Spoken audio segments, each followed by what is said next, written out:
الحمد للہ رب العالمین والصلاة والسلام علی رسول اللہ صلی اللہ علیہ وسلم۔ میں ڈاکٹر میر عابد علی ندوی، حیدرآباد، تلنگانہ۔ محترم حاضرین سامعین، السلام علیکم ورحمۃ اللہ وبرکاتہ۔ آج کی اس آڈیو ریکارڈنگ میں انشاءاللہ فتح مکہ سے متعلق تفصیلی واقعے کا ذکر ہوگا۔ آپ سبھی سے گزارش کی جاتی ہے ضرور بغور سماعت فرمائیں۔ فتح مکہ زادہ اللہ تشریفاً کا قصہ۔ زادہ اللہ تشریفاً ایک دعائیہ لفظ ہے، یعنی اللہ تعالیٰ مکہ کے شرف میں، اس کے مقام و مرتبے میں مزید اضافہ فرمائے، اس کی عظمت، اس کی بزرگیت، اس کا مقام و مرتبہ اور بھی زیادہ بڑھائے۔ حضرت ابن عباس رضی اللہ تعالیٰ عنہ فرماتے ہیں، حضور صلی اللہ علیہ وسلم مدینے سے روانہ ہوئے اور اپنے پیچھے حضرت ابو رحم کلثوم بن حسین غفاری رضی اللہ تعالیٰ عنہ کو مدینے کا امیر بنایا۔ آپ صلی اللہ علیہ وسلم 10 رمضان کو روانہ ہوئے۔ آپ صلی اللہ علیہ وسلم نے بھی روزہ رکھا اور لوگوں نے بھی آپ صلی اللہ علیہ وسلم کے ساتھ روزہ رکھا۔ اسفان اور امج کے درمیان قدید نامی چشمے پر پہنچ کر روزہ رکھنے چھوڑ دیے، پھر وہاں سے چل کر 10,000 مسلمانوں کی ہمراہی میں مر الزہران مقام پر پڑاؤ ڈالا۔ مزینہ اور سلیم کے 1000 آدمی بھی، مزینہ اور بنو سلیم کے 1000 آدمی بھی تھے۔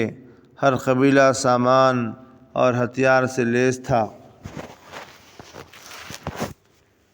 قریش کو پتہ بھی نہ چلا اور آپ صلی اللہ علیہ وسلم مر الزہران پہنچ گئے۔ حضور صلی اللہ علیہ وسلم کی کوئی خبر ان تک نہ پہنچ سکی اور وہ یہ جان نہ سکے کہ حضور صلی اللہ علیہ وسلم کیا کرنے والے ہیں۔ ابو سفیان بن حرب اور حکیم ابن حزام اور بدیل بن ورقہ اس رات معلومات حاصل کرنے اور دیکھ بھال کرنے کی غرض سے نکلے کہ کہیں سے کچھ پتہ چلے یا کسی سے کوئی خبر سنے۔ حضرت عباس بن عبد المطلب راستے میں حضور صلی اللہ علیہ وسلم کے ساتھ مل گئے تھے۔ ابو سفیان بن حارث بن عبد المطلب حضور صلی اللہ علیہ وسلم کے چچا زاد بھائی اور عبداللہ بن ابی امی بن مغیرہ حضور صلی اللہ علیہ وسلم کے پھوپھی زاد بھائی اور آپ صلی اللہ علیہ وسلم کی زوجہ محترمہ حضرت ام سلمہ کے بھائی مدینہ اور مکہ کے درمیان حضور صلی اللہ علیہ وسلم کے پاس پہنچ گئے۔ ان دونوں نے آپ صلی اللہ علیہ وسلم کی خدمت میں حاضری کی درخواست کی۔ حضرت ام سلمہ رضی اللہ تعالیٰ عنہا نے حضور صلی اللہ علیہ وسلم سے ان دونوں کی سفارش کی اور عرض کیا، یا رسول اللہ، ان میں سے ایک تو آپ صلی اللہ علیہ وسلم آپ کا چچا زاد بھائی ہے اور دوسرا آپ کا پھوپھی زاد بھائی اور سسرالی رشتہ دار سالہ ہے۔ آپ صلی اللہ علیہ وسلم نے فرمایا، مجھے ان دونوں کی ضرورت نہیں ہے۔ اس چچا زاد بھائی نے تو مجھے مکہ میں بہت ہی بے عزت کیا تھا اور اس پھوپھی زاد بھائی اور سالے نے مکے میں بہت سخت باتیں کہی تھی۔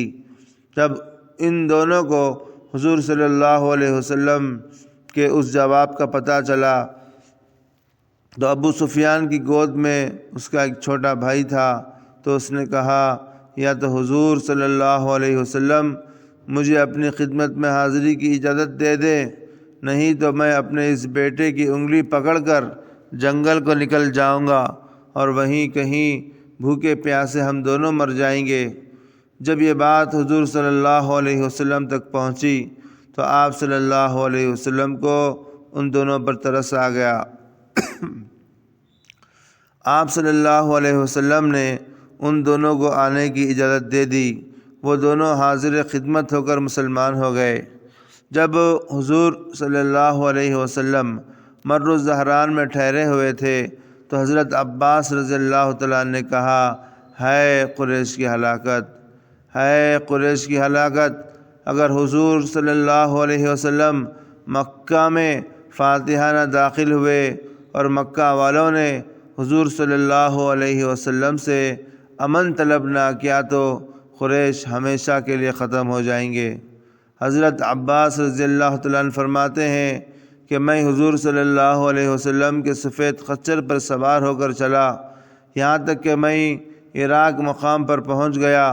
میں نے سوچا شاید مجھے کوئی لکڑیاں چننے والا یا دودھ والا یعنی چرواہا کوئی ضرورت سے آیا ہوا آدمی مل جائے جو میں مکہ جا کر حضور صلی اللہ علیہ وسلم کی آمد کی ان کو خبر دے دے تاکہ وہ حضور صلی اللہ علیہ وسلم کے فاتحانہ داخل ہونے سے پہلے ہی حضور صلی اللہ علیہ وسلم سے امن لے لے۔ میں خچر پر چلا جا رہا تھا اور کسی آدمی کی تلاش میں تھا کہ اتنے میں مجھے ابو سفیان اور بدیل بن ورقہ کی آواز سنائی دی۔ وہ دونوں آپس میں باتیں کر رہے تھے۔ ابو سفیان کہہ رہا تھا کہ میں نے آج تک نہ اتنی بڑی تعداد میں جلتی ہوئی آگ دیکھی، نہ کبھی اتنا بڑا لشکر دیکھا۔ بدیل کہہ رہا تھا، اللہ کی قسم یہ آگ قبیلہ خزاعہ کی ہے، معلوم ہوتا ہے یہ لوگ لڑائی کے ارادے سے نکلے ہیں۔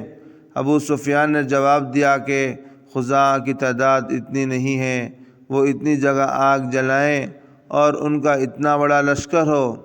حضرت عباس رضی اللہ تعالیٰ عنہ فرماتے ہیں، میں نے حضرت ابو سفیان کی آواز کو پہچان لیا۔ میں نے ان کو آواز دی، اے ابو حنظلہ! انہوں نے میری آواز پہچان لی اور کہا، تم ابو الفضل ہو؟ میں نے کہا، ہاں۔ ابو سفیان نے کہا، میرے ماں باپ تم پر قربان ہو، اس وقت تم یہاں کیسے؟ میں نے کہا، اے ابو سفیان تیرا ناس ہو، یہ رسول اللہ صلی اللہ علیہ وسلم کے لوگوں کو لے کر آئے ہیں، اللہ کی قسم ہے قریش کی ہلاکت۔ اس نے کہا، میرے ماں باپ تم پر قربان ہوں، اب بچنے کی کیا صورت ہو سکتی ہے؟ میں نے کہا، اگر تم ان کے ہاتھ لگ گئے تو تمہاری گردن ضرور اڑا دی جائے گی۔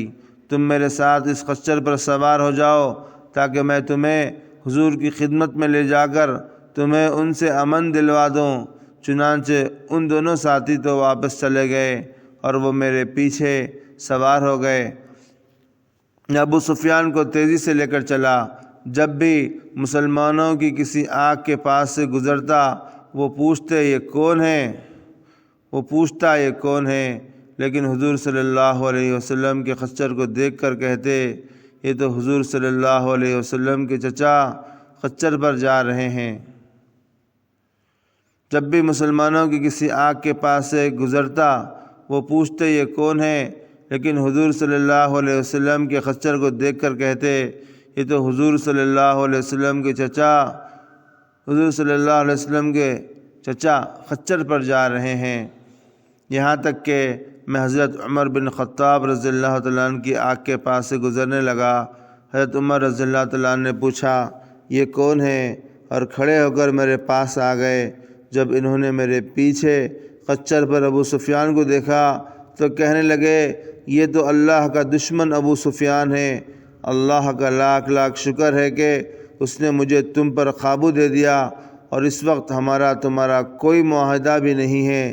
اور وہ حضور صلی اللہ علیہ وسلم کی طرف دوڑ پڑے اور میں نے بھی خچر کو ایڑ لگائی اور میں ان سے آگے نکل گیا، اور ظاہر ہے کہ سوار پیدل آدمی سے آگے نکل ہی جاتا ہے۔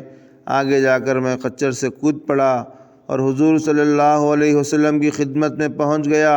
اتنے میں حضرت عمر بھی آ گئے اور انہوں نے کہا، یا رسول اللہ، یہ ابو سفیان ہے جس پر اللہ نے قابو دے دیا، اس کا ہمارا کوئی معاہدہ بھی نہیں ہے، آپ مجھے اجازت دیں میں اس کی گردن اڑا دوں۔ میں نے کہا، یا رسول اللہ، میں ان کو پناہ دے چکا ہوں۔ پھر میں نے حضور صلی اللہ علیہ وسلم کے پاس بیٹھ کر عرض کیا، اللہ کی قسم آج رات تو بس میں اکیلے ہی ان سے بات چیت کروں گا۔ جب حضرت عمر رضی اللہ تعالیٰ عنہ نے ان کے بارے میں زیادہ زور لگایا تو میں نے کہا، اے عمر بس کرو، اگر یہ بنو عدی بن کعب خاندان میں سے ہوتے تو تم اتنی باتیں نہ کرتے، لیکن تمہیں پتہ ہے یہ بنو عبد مناف میں سے ہے، اس لیے اتنا زیادہ زور لگا رہے ہو۔ انہوں نے کہا، اے عباس، انہوں نے کہا، عمر رضی اللہ تعالیٰ نے کہا، اے عباس ٹھہرو، تمہارے اسلام لانے سے مجھے جتنی خوشی ہوئی، اگر میرا باپ اسلام لاتا تو اتنی خوشی نہ ہوتی، اور اس کی وجہ صرف یہ ہے کہ تمہارا اسلام لانا حضور صلی اللہ علیہ وسلم کے لیے میرے باپ خطاب کے اسلام لانے سے زیادہ باعث خوشی تھا۔ حضور صلی اللہ علیہ وسلم نے فرمایا، اے عباس اس وقت تو تم ان کو اپنی قیامگاہ لے جاؤ، صبح میرے پاس لے آنا۔ چنانچہ ان کو میں اپنی قیامگاہ پر لے آیا۔ انہوں نے میرے پاس رات گزاری۔ صبح میں ان کو حضور صلی اللہ علیہ وسلم کی خدمت میں لے گیا۔ ان کو دیکھ کر حضور صلی اللہ علیہ وسلم نے فرمایا، اے ابو سفیان تیرا بھلا ہو، کیا تمہارے لیے ابھی یہ وقت نہیں آیا کہ تم اس بات کی گواہی دو کہ اللہ کے سوا کوئی معبود نہیں؟ انہوں نے کہا، میرے ماں باپ آپ پر قربان ہوں، آپ تو بہت بزرگ اور بہت حلم والے اور بہت زیادہ جوڑ لینے والے ہیں۔ اب تو مجھے یقین ہو گیا کہ اگر اللہ کے ساتھ کوئی اور بھی ہو تو وہ میرے کسی کام تو آتا۔ اب تو مجھے یقین ہو گیا اگر اللہ کے ساتھ کوئی اور بھی ہو تو میرے کسی کام تو آتا۔ آپ صلی اللہ علیہ وسلم نے فرمایا، اے ابو سفیان تیرا بھلا ہو، کیا تمہارے لیے ابھی یہ وقت نہیں آیا کہ تم اس بات کا یقین کر لو کہ میں اللہ کا رسول ہوں؟ انہوں نے کہا، میرے ماں باپ آپ پر قربان ہوں۔ آپ صلی اللہ علیہ وسلم آپ تو بہت بزرگ اور بہت حلم والے اور بہت زیادہ جوڑ لینے والے ہیں، اس کے بارے میں ابھی تک دل میں کچھ کھٹک ہے۔ حضرت عباس رضی اللہ تعالیٰ نے کہا، اے ابو سفیان تیرا ناس ہو، مسلمان ہو جاؤ قبل اس کے کہ تمہاری گردن اڑا دی جائے۔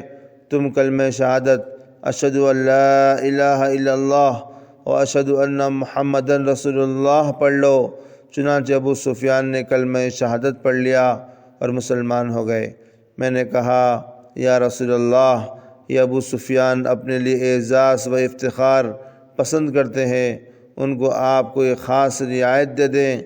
آپ صلی اللہ علیہ وسلم نے فرمایا، جو ابو سفیان کے گھر میں داخل ہو جائے گا اسے امن ہے، جو اپنے دروازے کو بند کر لے گا اسے امن ہے، جو مسجد حرام میں داخل ہو جائے گا اسے امن ہے۔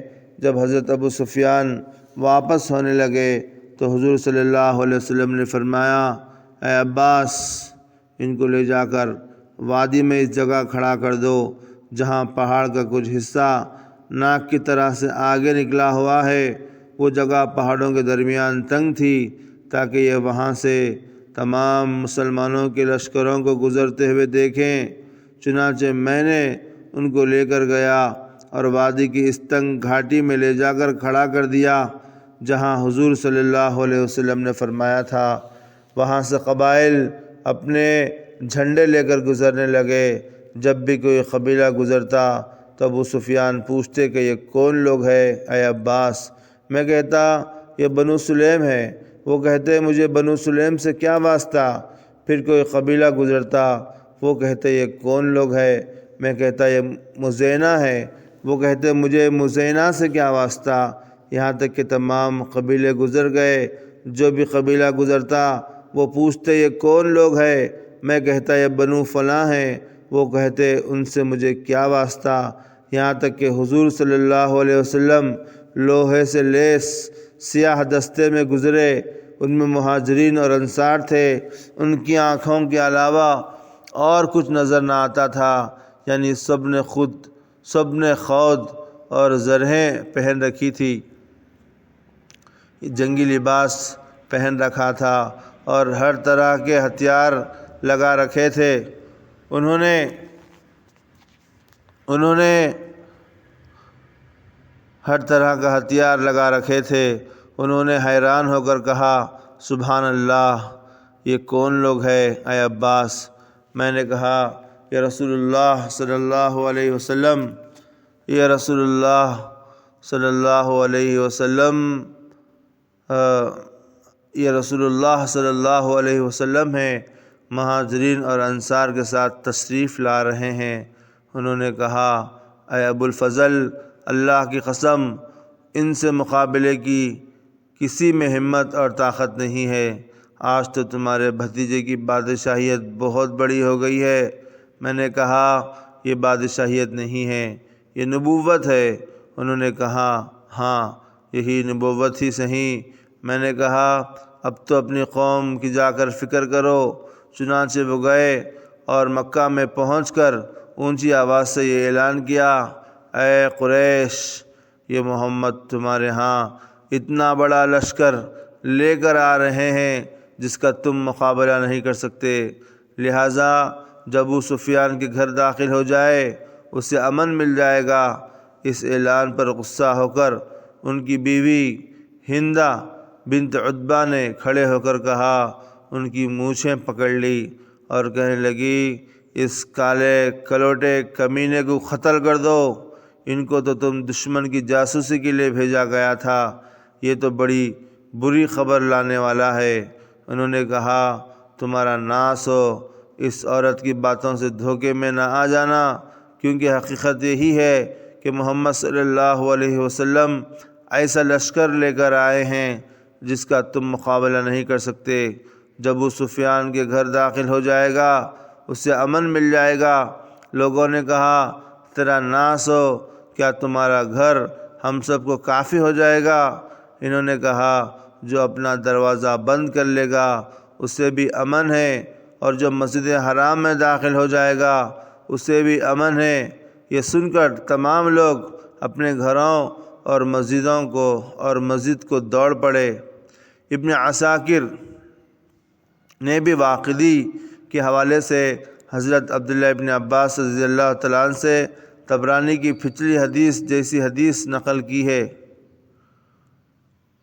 اور اس میں یہ مضمون ہے، جب حضرت ابو سفیان حضور صلی اللہ علیہ وسلم کے پاس سے چلے گئے تو حضور صلی اللہ علیہ وسلم نے حضرت عباس رضی اللہ تعالیٰ عنہ سے فرمایا، انہیں لے جا کر وادی کی اس تنگ جگہ میں کھڑا کر دو جہاں پہاڑ کا کچھ حصہ ناک کی طرح آگے نکلا ہوا ہے، تاکہ یہ وہاں سے اللہ کے لشکروں کو گزرتا ہوا دیکھ لیں۔ حضرت عباس رضی اللہ تعالیٰ عنہ فرماتے ہیں، عام راستے کو چھوڑ کر میں نے ان کو وادی کی اس جگہ لے جا کر کھڑا کر دیا۔ جب میں نے وہاں جا کر ان کو روک لیا تو انہوں نے کہا، اے بنو ہاشم، کیا مجھے دھوکہ دینا چاہتے ہو؟ وہ سمجھے کہ شاید مجھے یہاں روک کر مارنا چاہتے ہیں۔ حضرت عباس رضی اللہ تعالیٰ عنہ نے فرمایا، اہل نبوت دھوکہ نہیں دیا کرتے، میں تو تمہیں کسی ضرورت سے یہاں لایا ہوں۔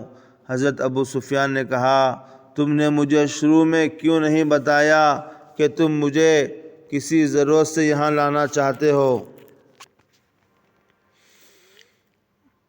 تاکہ میرا دل مطمئن رہتا؟ حضرت عباس رضی اللہ تعالیٰ نے کہا، میرا خیال نہیں تھا کہ تم اس طرح سوچو گے۔ حضور صلی اللہ علیہ وسلم اپنے صحابہ کے لشکر کی ترتیب دے چکے تھے۔ ہر قبیلہ اپنے امیر کے ہمراہ گزرنے لگا اور ہر دستہ اپنا جھنڈا لہراتا ہوا جا رہا تھا۔ حضور صلی اللہ علیہ وسلم نے سب سے پہلے جس دستے کو بھیجا اس کے امیر حضرت خالد بن الولید تھے۔ یہ دستہ بنی سلیم کا تھا، ان کی تعداد 1000 تھی۔ ان میں ایک چھوٹا جھنڈا حضرت عباس ابن مرد اس کے ہاتھ میں تھا، اور دوسرا جھنڈا حضرت خفاف بن ندبہ کے ہاتھ میں تھا، اور ایک بڑا جھنڈا حجاج ابن علات نے اٹھا رکھا تھا۔ حضرت ابو سفیان نے پوچھا، یہ لوگ کون ہیں؟ حضرت عباس رضی اللہ تعالیٰ نے کہا، یہ خالد بن الولید ہے۔ حضرت ابو سفیان نے کہا، ارے وہی نوعمر لڑکا؟ انہوں نے کہا، ہاں۔ جب حضرت خالد حضرت عباس رضی اللہ تعالیٰ عنہ کے سامنے سے گزرنے لگے اور وہاں ان کے ساتھ حضرت ابو سفیان بھی کھڑے ہوئے تھے، تو حضرت خالد کے لشکر نے 3 مرتبہ بلند آواز سے اللہ اکبر کہا اور آگے بڑھ گئے۔ پھر ان کے بعد حضرت زبیر ابن عوام 500 کے دستے کو لے کر گزرے، جن میں کچھ مہاجرین اور کچھ غیر معروف لوگ تھے، اور ان کے ساتھ ایک کالا بڑا جھنڈا تھا۔ جب حضرت عباس رضی اللہ تعالیٰ نے کہا یہ زبیر ابن عوام ہیں، انہوں نے کہا تمہارے بھانجے؟ حضرت عباس نے کہا ہاں۔ پھر غفار قبیلے کے 300 آدمی گزرے، جن کا بڑا جھنڈا حضرت ابو ذر غفاری رضی اللہ تعالیٰ نے اٹھا رکھا تھا۔ محترم حضرات، یہ فتح مکہ سے متعلق کچھ باتیں تھیں جو آپ سبھی کے سامنے پیش کی گئی۔ جیسا کہ ہم سبھی جانتے ہیں، حضور صلی اللہ علیہ وسلم کی تمام باتوں میں حکمت پوشیدہ ہے، اور آج کے اس واقعے سے بھی ہم کو پتہ چلتا، جس طرح صلح حدیبیہ سے متعلق ہم کو معلوم ہوا تھا کہ اللہ کے رسول صلی اللہ علیہ وسلم نے جب صلح حدیبیہ میں صلح کیے، اس میں اللہ کے رسول صلی اللہ علیہ وسلم خاص طور پر اس بات پر توجہ دیے، اور اس بات کی وجہ سے کچھ دبے۔ وہ یہ بات تھی کہ 10 سال آئندہ جنگ نہیں ہوگی، 10 سال تک ہم آپس میں نہیں لڑیں گے۔ اس کے لیے اللہ کے رسول صلی اللہ علیہ وسلم سن 7 ہجری میں یعنی 3 دن عمرہ کرنے کے لیے آئے، سن 6 ہجری میں واپس چلے گئے۔ صرف صلح ہوئی۔ صلح میں یہ بات تھی کہ اس سال ہم عمرہ نہیں کریں گے، آئندہ سال عمرہ کریں گے، یعنی سن 7 ہجری میں، اور عمرہ بھی صرف 3 دن کے لیے مکے آئیں گے اور 3 دن کے بعد چلے جائیں گے۔ اور مدینے کا کوئی آدمی جب مکہ جائیں گا تو وہ واپس نہیں آ سکتا، لیکن مکہ کا کوئی آدمی مدینے آئیں گا تو وہ واپس دوبارہ مکے جا سکتا۔ تو بظاہر تو یہ ایسی شرطیں تھیں جس میں اللہ کے رسول جھک گئے، اللہ کے رسول دب گئے، اس طرح کی باتیں معلوم ہو رہی تھی۔ لیکن اللہ کے رسول صلی اللہ علیہ وسلم کے ذہن میں جو اہم چیز تھی وہ یہ تھی کہ آئندہ 10 سال تک جنگ نہیں ہوں گی، اس لیے کہ حضور صلی اللہ علیہ وسلم جانتے تھے کہ جب جنگ نہیں ہوں گی تو بہت سے لوگ مکے سے مدینے آئیں گے، مسلمانوں کے اخلاق دیکھیں گے، مسلمان جو ان کے اپنے رشتہ دار ہیں ان کے پاس ٹھہریں گے، رہیں گے، معاملات دیکھیں گے، شب و روز دیکھیں گے، ان کا کردار دیکھیں گے، تو یہ کردار مسلمانوں کا ان کے لیے بہت زیادہ نفع مند ہوگا اور سودمند ہوگا، اور مسلمانوں کو دیکھ کر وہ لوگ انسانیت سے واقفیت حاصل کریں گے، حقیقت سے واقفیت حاصل کریں گے، اور بہت بڑی تعداد میں اسلام میں داخل ہو جائیں گے۔ تو اللہ کے رسول صلی اللہ علیہ وسلم جس طرح سوچے تھے اسی طرح ہوا۔ تو جو 10 سال آپس میں جنگ نہ لڑنے کا معاہدہ ہوا تھا، اس پر مسلمان قائم رہے اور بہت زیادہ فائدہ بھی ہوا۔ ان 2 سالوں میں اتنے لوگ اسلام قبول کیے جو پہلے کے سالوں میں اسلام قبول نہیں کیے تھے۔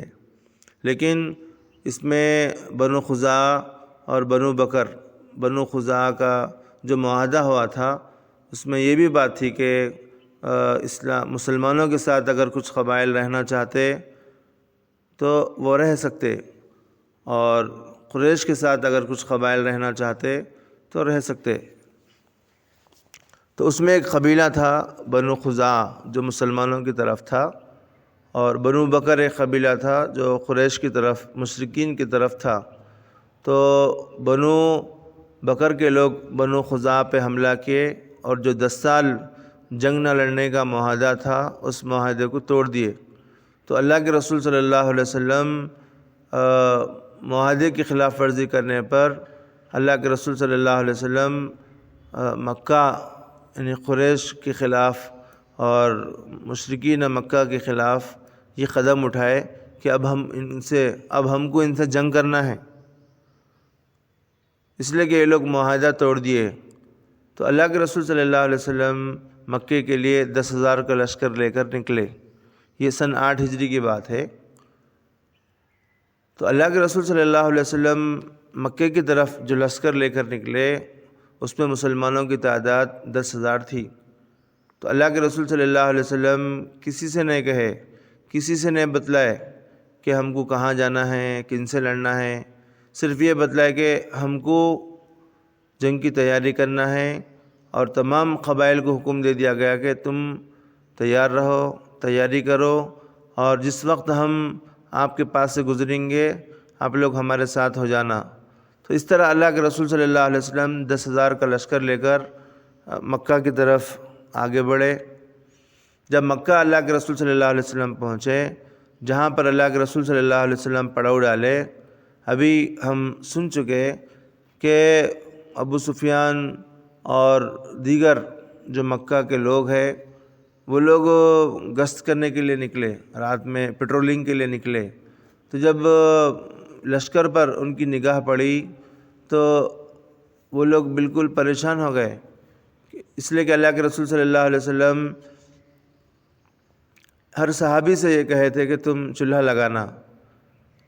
اس وقت جو لوگ بھی حج کرنے کے لیے آتے تھے وہ لوگ جہاں پر بھی پڑاؤ ڈالتے تھے تو 10 لوگ ایک چولہا لگاتے تھے، 10 لوگ۔ لیکن اللہ کے رسول صلی اللہ علیہ وسلم حکمت کے تحت ہر صحابی سے کہے کہ ہر صحابی اپنا الگ الگ چولہا لگائے، تاکہ دشمن کو ہماری تعداد بہت زیادہ دکھائی دے۔ تو جب ابو سفیان رات میں چولہوں کو دیکھا تو یقین نہیں آیا کہ یہ مسلمان ہو سکتے کیا، اس لیے کہ مسلمانوں کی تعداد اتنی نہیں تھی۔ تو وہ لوگ کنفیوز ہو گئے، اور اس بہانے وہ لوگ اور قریب آتے گئے یہاں تک کہ اسلام کا لشکر اور اسلام میں جو لوگ پہرے دار تھے، جس میں حضرت عباس رضی اللہ تعالیٰ عنہ تھے اور دیگر صحابہ تھے، آسانی کے ساتھ ابو سفیان کو پکڑ لیے، آسانی کے ساتھ ابو سفیان کو اپنے قابو میں لے لیے۔ تو یہ اللہ کے رسول صلی اللہ علیہ وسلم کی حکمت عملی تھی کہ ایک تو اللہ کے رسول کس طرف جانا ہے نہیں بتلائے، پھر اللہ کے رسول صلی اللہ علیہ وسلم جہاں پر رکے وہاں پر چولہے اتنے لگائے کہ دشمن ایک کنفیوژن کا شکار ہو گیا، اور اللہ کے رسول صلی اللہ علیہ وسلم حکمت کے ساتھ دشمنوں کے کمانڈر کو اریسٹ کر لیے۔ جب کسی کا کمانڈر اریسٹڈ ہو جاتا تو پوری کی پوری فوج کنٹرول میں آ جاتی۔ تو اللہ کے رسول صلی اللہ علیہ وسلم اتنی بڑی جنگ مکہ کو فتح کیے بغیر کسی خون خرابے کے اور حکمت کے ساتھ، اور یہ اللہ کے رسول صلی اللہ علیہ وسلم پیغام دیے کہ جنگیں تلواروں سے نہیں لڑی جاتی، عقل سے لڑی جاتی۔ تو محترم حضرات، صلح حدیبیہ میں اور فتح مکہ میں اور بھی بہت سی حکمت کی باتیں ہیں، انشاءاللہ آئندہ کی آڈیو ریکارڈنگ میں وہ باتیں تفصیل سے آئیں گی۔ السلام علیکم ورحمۃ اللہ وبرکاتہ۔